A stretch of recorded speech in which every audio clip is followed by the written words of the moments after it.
नमस्कार, सवाल जवाब में आपका स्वागत है। 8 नवंबर को जब हमारे प्रधानमंत्री जी ने अनाउंस किया डिमोनेटाइजेशन पॉलिसी, 500 और 1000 रुपए नोट्स बंद कर दिए, तो पूरे देश में माहौल बदल गया। इकोनॉमी की बातें होने लगी। ये कहा गया कि इकोनॉमी वैसी थोड़ी ठंडी चल रही थी, उसमें डिमोनेटाइजेशन का इफेक्ट और बहुत ज़्यादा गहरा होगा। अब खबरें ये भी आ रही है कि अगले 2 क्वार्टर्स तक इसका असर दिखाई देगा ग्रोथ पे। ऐसे में नवी मुंबई में बिल्डर्स एसोसिएशन नवी मुंबई ने डिक्लेयर किया कि उनका जो एनुअल मेगा प्रॉपर्टी एग्जीबिशन होता है वो ऑर्गेनाइज करेंगे, यानी दिसंबर 9 से 12 उन्होंने डेट अनाउंस कर दी। ये भी नहीं कि 2 महीने 3 महीने आगे पोस्टपोन करें। काफ़ी चर्चा होने लगी कि क्या ऐसे माहौल में, क्योंकि रियल एस्टेट इंडस्ट्री इकोनॉमी की एक बहुत इंपॉर्टेंट, बहुत अहम हिस्सा है, तो क्या रियल एस्टेट इंडस्ट्री पे इसका असर नहीं पड़ रहा है? क्या कंज्यूमर्स आएंगे? क्या लोगों की माइंडसेट है कि ऐसे माहौल में वो फ्लैट्स खरीदें? यही जानने के लिए आज हमने बिल्डर्स एसोसिएशन ऑफ मुंबई के जो करता जो डिसीजन मेकर्स हैं, उन्हें हमारे स्टूडियो में इन्वाइट किया है, ये जानने के लिए कि इनकी क्या थिंकिंग है और क्या ये नवी मुंबई के प्रोस्पेक्ट्स किस तरह से देख रहे हैं, और क्या यहाँ के फंडामेंटल्स इतने स्ट्रॉन्ग है कि ये जो फेज आया है इसे भी ये काउंटर कर सके। मैं आपको हमारे पैनल से मिलवा दूं। मेरे साथ बैठे हैं भूपेंद्र भाई शाह, जो ट्रस्टी हैं बिल्डर्स एसोसिएशन नवी मुंबई के। उनके साथ में immediate past president Divang Trivedi. मेरे राइट पे धर्मेंद्र कारिया साहब, जो फिलहाल प्रेसिडेंट है BNN के, और हरीश छेड़ा साहब, जो कि सेक्रेटरी है BNN के। आप सभी का बहुत बहुत स्वागत सवाल जवाब में। शुरुआत करते हैं कारिया साहब आपसे कि इस माहौल में क्या थिंकिंग थी कि आपने ये प्रॉपर्टी एग्जीबिशन प्लान किया? BNN की तरफ से हर साल मेगा प्रॉपर्टी एग्जीबिशन होता है। 16 सक्सेसफुल एग्जीबिशंस BNN ने किए हैं। ये 17वां एग्जीबिशन है BNN की तरफ से, और ये जो मूव आया है PM की तरफ से, उसमें नवी मुंबई और पेरीफेरी को इफेक्ट नहीं के बराबर है। यहाँ पे जो प्लॉट्स है वो टेंडर में गए हुए हैं, मेजर प्लॉट्स टेंडर में गए हुए हैं, और मेजर व्यापार है वो पूरा चेक में ही हो रहा है, और पेरीफेरी अफोर्डेबल हाउसिंग है वो तो सालों से पूरा चेक में ही हो रहा है। यहाँ पे ये मोनेटाइजेशन के इफेक्ट काफ़ी मतलब नहीं के बराबर है। तो ये मैसेज सब पब्लिक को जाने के लिए एज यूजुअल डेट पे हमने रखा हुआ है, और नवी मुंबई को इसकी इफेक्ट नहीं के बराबर है। छेड़ा साहब, इस एग्जीबिशन के ऑर्गेनाइजेशन में निटी-ग्रिटीज में आप काफ़ी इन्वॉल्व रहे इतने सालों से, आपने किस तरह से इसको लिया? सर, ये exhibition was a really challenge. Demonetisation के बाद जो हल्ला हुआ, पीपल 3-4 दिन गाड़ियां रोड पे नहीं थी, आदमी लोग काम पे नहीं जा रहे थे, बैंक के लाइनों में खड़े थे। It was a real challenge to convince my people and specially my colleagues footfall will not be a problem. That responsibility I have taken on myself, and I am very confident कि ये footfall का कोई issue नहीं होगा. We have to think positively of our PM, what he has decided. What he has decided is over. 8th November, he has decided something and the nation is following it. We have to do business, and so we have to think in terms of after 8th November. So this will be a first step towards that. Dibang, आपको माना जाता है कि technically आप बहुत expert है industry के बारे में, बहुत अच्छे से इसे समझते हैं। आपको जैसा छेड़ा साहब बोल रहे हैं कि फुटफॉल्स गारंटी करेंगे, क्या ये फुटफॉल्स सीरियस फुटफॉल्स आपको लग रहे हैं?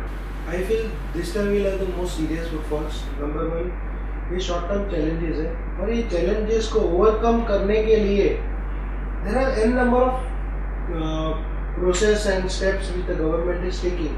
बट लॉन्ग टर्म में आप देखेंगे तो जो ग्राहक है उनको either for their own personal use they will require homes, और for investment, for a developer it is a way of living, it's our bread and butter. So I think industry as a whole and housing finance have to lend money, whether it is banks or home loan companies. So it is an industry and all which has to move. A small setback or a small challenge doesn't mean anything. जैसे हम office जाते हैं हर सुबह, irrespective of anything that is happening in anybody's life, same way exhibition is a way where we promote Navi Mumbai first, and our second aim is to promote individual properties and other things. Secondly, there are lots of opportunities which will come at macro and micro level. Macro level पे अगर आप देखेंगे तो interest rates might go down to 7.5 और 7% also. So that's a very good opportunity for people because अगर आप customers है उनको ऑप्शन है. Each one is husband wife, they are not earning decent amount of money and salary. They are not going to put that money in bank because they will have a return of 5%. You have silver and gold fluctuating from zero returns to minus 50% because if I see last 5 years how gold and silver is done, it is kind of corroded. So आज उसकी value almost 50% after 5 years instead of gaining any grounds. And share market is very very opaque, untransparent for a normal people to put their money. And India is a place where there is a big hunger for house because each one wants to upgrade. So in this kind of a backdrop or this kind of a scenario, people definitely want to come look at opportunities. There are people who are flooded with either a bank loan or a personal investable amount which is there. And for them, this is a very good opportunity where they can come and ask for a good buy. And in long term, I will see that Navi Mumbai, because of its macro and micro both economics in terms of Naina and the infrastructure that Navi Mumbai has got, and the affordability, again relative affordability of Navi Mumbai is from in context of all this Navi Mumbai ke andar, I think people are really looking forward to investing either for their personal use or long term. So short term should not be any kind of barometer how we should look at it in terms of long term. So long term B&M exhibition as well as industry as a whole should do brilliant. And we also have to look at this in terms of RERA. So when we have RERA and demonetization, you will see that lot of corporates coming into this field and bigger players coming into this field, and with Naina coming, I think lot of corporates really want to be in Navi Mumbai. This was the only place which has got rest of the fundamentals. What was not available was to them was a platter in terms of canvas in terms of big land parcel. अगर वो land parcel बड़े आ जाते हैं in terms of Naina, I think Navi Mumbai has only way it has to go. It has to go up. ये prospects की जो बात है हम उस पर और चर्चा करेंगे. भूपेन भाई, चैलेंजेस की जो बात अभी फिलहाल चल रही है, आपने नवी मुंबई को एकदम ग्रास रूट लेवल से कहा जा सकता है देखे हैं. कई चैलेंजेस पहले भी रिसेशन आए थे, उसको फेस किया, फिर बूम आया, फिर स्टैग्नेशन आ गया है.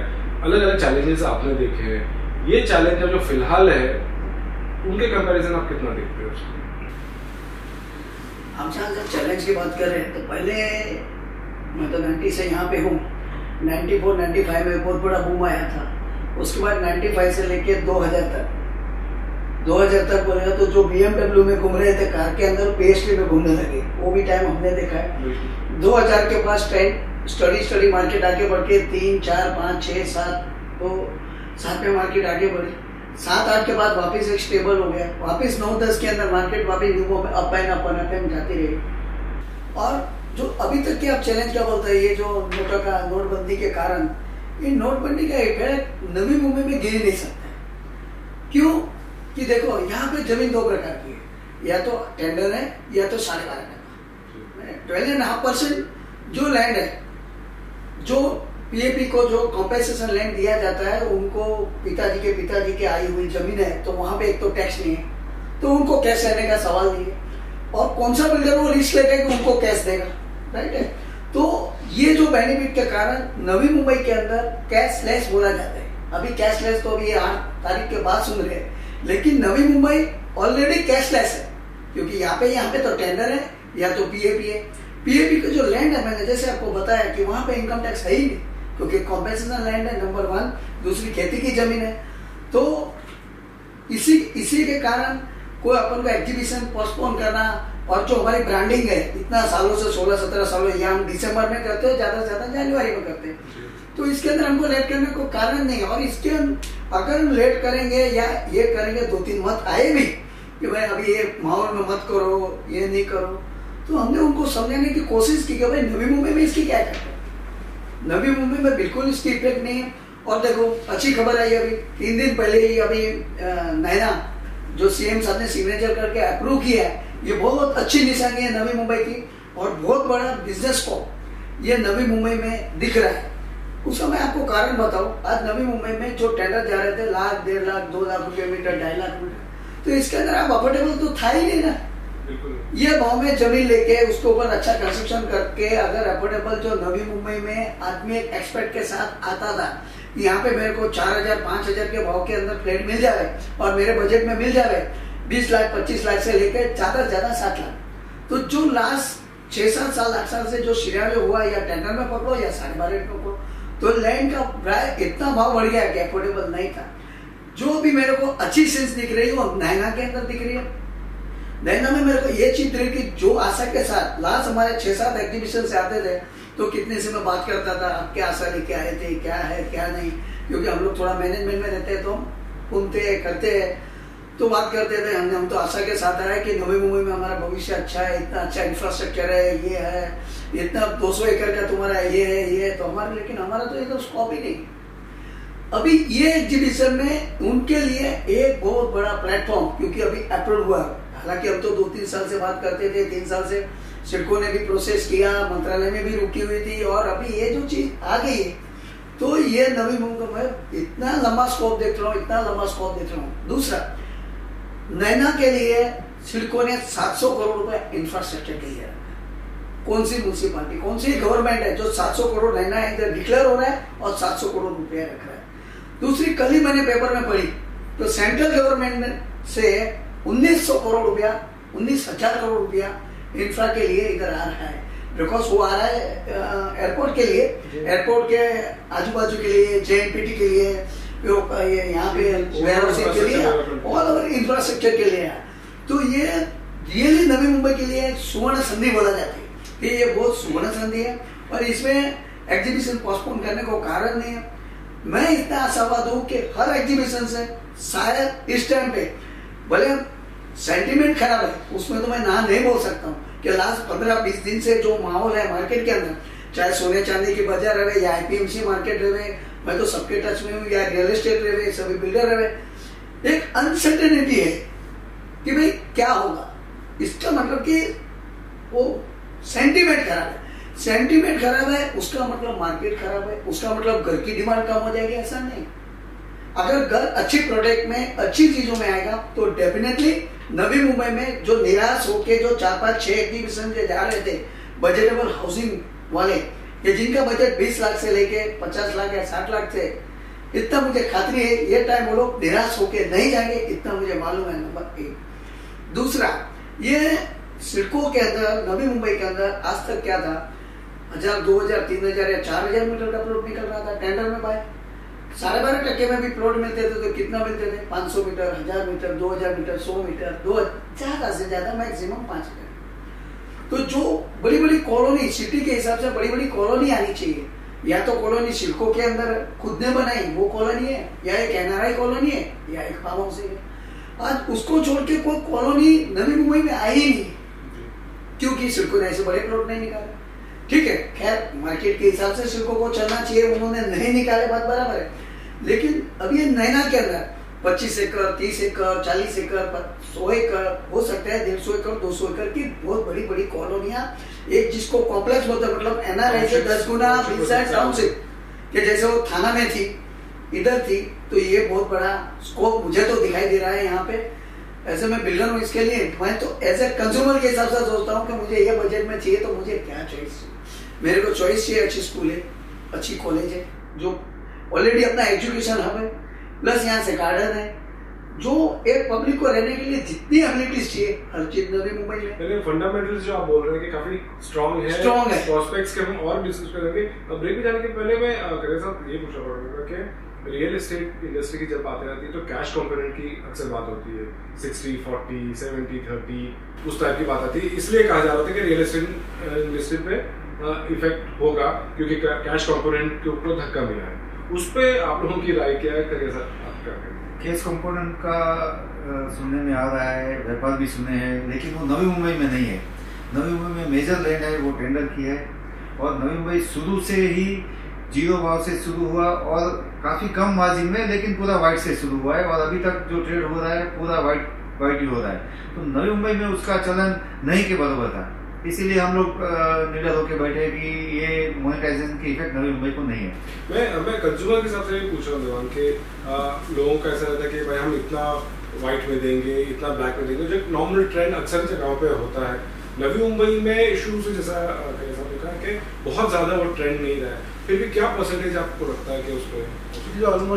Almost because of one simple reason. Here most of the people are working class and they are banking on loan amount. In fact, बहुत सारे कस्टमर्स ऐसे आते हैं कि हमको ओवर वैल्यू करके दीजिए, so that you put up for the interior of the homes and वो भी कवर हो जाए for the stamp duty registration.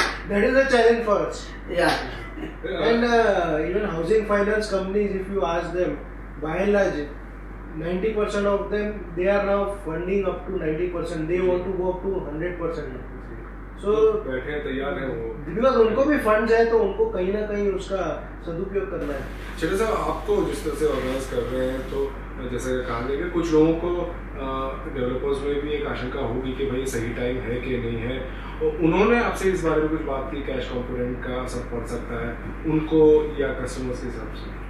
सब ये इनफैक्ट 8 नवंबर के बाद बहुत सारे डेवलपर्स के पास तो इंक्वायरी बढ़ गई है, बिकॉज अचानक जो कैश जो आया और जिसके पास भी जो था वो किधर इन्वेस्टमेंट करने का, क्या करने का, क्या नहीं करने का, वो उसके वजह से वो लोग न्यू बॉम्बे में आना बहुत कुछ चालू हो गए। तो काफी लोगों के पास 8 तारीख के बाद इन्वेस्टमेंट करने के लिए बहुत प्रपोजल्स आते गए, पर उसमें भी जो भी फुल चेक वाले थे और जो होम लोन वाले थे वो काफी थे, और उनके पास ऐसा हुआ है उन्होंने प्रॉपर्टी सिलेक्ट कर ली है, इंटरेस्ट रेट घटने वाला है, उनको मालूम है, वो अपना सैंक्शन लेटर लेके आके वो डील कंप्लीट करेंगे।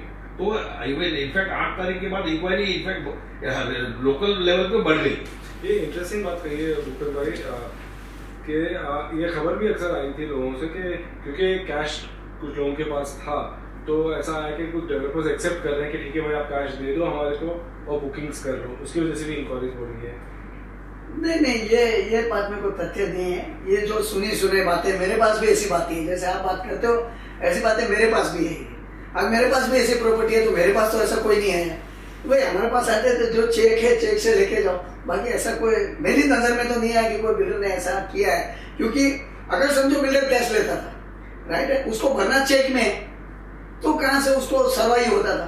तो ये हवा वाली बात है, इसमें ये बात में कोई डेवलपर मत बोलिए, जनरल ट्रेंड की बात, मैं जनरल ट्रेंड की बात कर रहा हूँ, ऐसी बात नहीं है कि इस तरह के प्रपोजल नहीं बिल्कुल ठीक है। चलिए, तो ये बात तो एस्टैब्लिश हो रही है कि नवी मुंबई में स्थिति पूरे देश की तरह नहीं है। यहाँ पे जो रियल एस्टेट इंडस्ट्री है, जो हमने शुरू से हमेशा देखा है कि काफी अलग रही है, और इसका फायदा आज इस सिनारियो में भी नवी मुंबई को मिल रहा है, और इसलिए इस तरह का जो एग्जीबिशन ऑर्गेनाइज किया जा रहा है ये शायद बहुत एप्ट भी होगा, क्योंकि एक सही मैसेज भी जा रहा है। हम नवी मुंबई की रियल एस्टेट इंडस्ट्री का जिसका थोड़ा बहुत हमने अभी डिस्कशन किया कि प्रोस्पेक्ट्स और फंडामेंटल्स कितने स्ट्रॉन्ग है, और ये हमारे दिक्कत, इसे आगे किस तरह से देखते हैं ये डिस्कस करेंगे एक छोटे से ब्रेक के।